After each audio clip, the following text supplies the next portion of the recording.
هل لك سر عند الله بينك أنت وبين الله؟ یک جوان میاد نزد رسول صلی الله علیه و سلم سوال میکند که یا رسول الله متى الساعه، قیامت کی است؟ قیامت کی است یا رسول الله؟ پیامبر صلی الله علیه و سلم برای این که این جوان رو از یک مسئله مهم به اهم انتقال بده، اون رو متوجه بکنه، پیامبر در مورد زمان قیامت بهش صحبت نمیکنه، میگه و ما اعددت لها، برای قیامت چی آماده کرده؟ این مهمه. ما اعددت لها، چی آماده کرده برای قیامت؟ تو که از قیامت داری سوال میکنی، مرگ هر کس قیامت اوست، تو برای قیامت چی آماده کردی؟ این اعرابی گفت یا رسول الله ما اعددت لها من صیام کثیر صلاة ولا صیام ولا صدقه، خیلی نماز آنچنانی ندارم، نمازهای فرض رو خوندم، نافله آنچنانی تهجدی ندارم، روزه های فرض رو گرفتم، روزه نفلی ندارم، زکات نداشتم بدم، صدقه آنچنانی ندادم، نه اینها رو ندارم یا رسول الله، ولکن ای رسول خدا یک چیز دارم.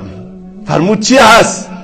گفت غیر انی احب الله و رسوله، قلب من مالامال از عشق تو هست یا رسول الله، دل من، فضای دل من غیر از محبت تو هیچ محبتی، هیچ عشقی فضای دل من رو پر نکرده، هیچ نعمتی در دنیا دل من رو اونقدر آرام نمی کنه که محبت تو من رو آرام می کند یا رسول الله.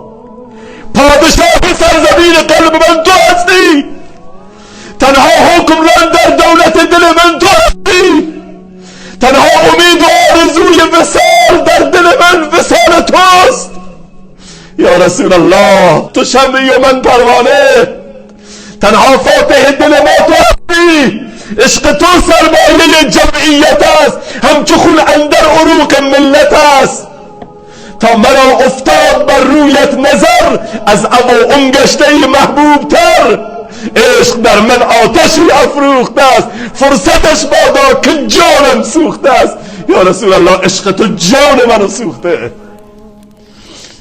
من با هیچ چیز آرام نمیشم، قمار نمیتونه من آرام کنه، شراب نمیتونه من آرام بکنه، هیچ شرابی، هیچ فیلمی، تماشای هیچ صحنه‌ای، هیچ زیبایی طبیعتی به اندازه تماشای صورت تو منو نمیتونه آرام بکند یا رسول الله.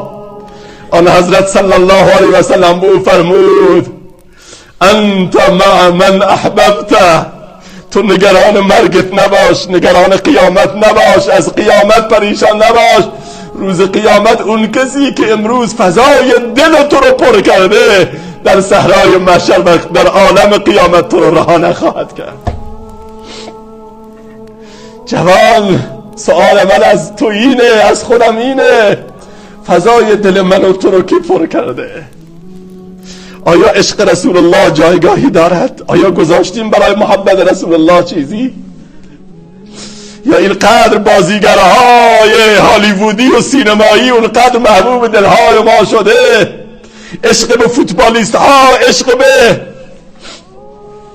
سیاستمداران، عشق به هنرپیشه ها اونقدر زیاد شده، عشق به ستاره های هالیوود که فضایی برای عشق به محمد صلی الله علیه و سلم نگذاشته است.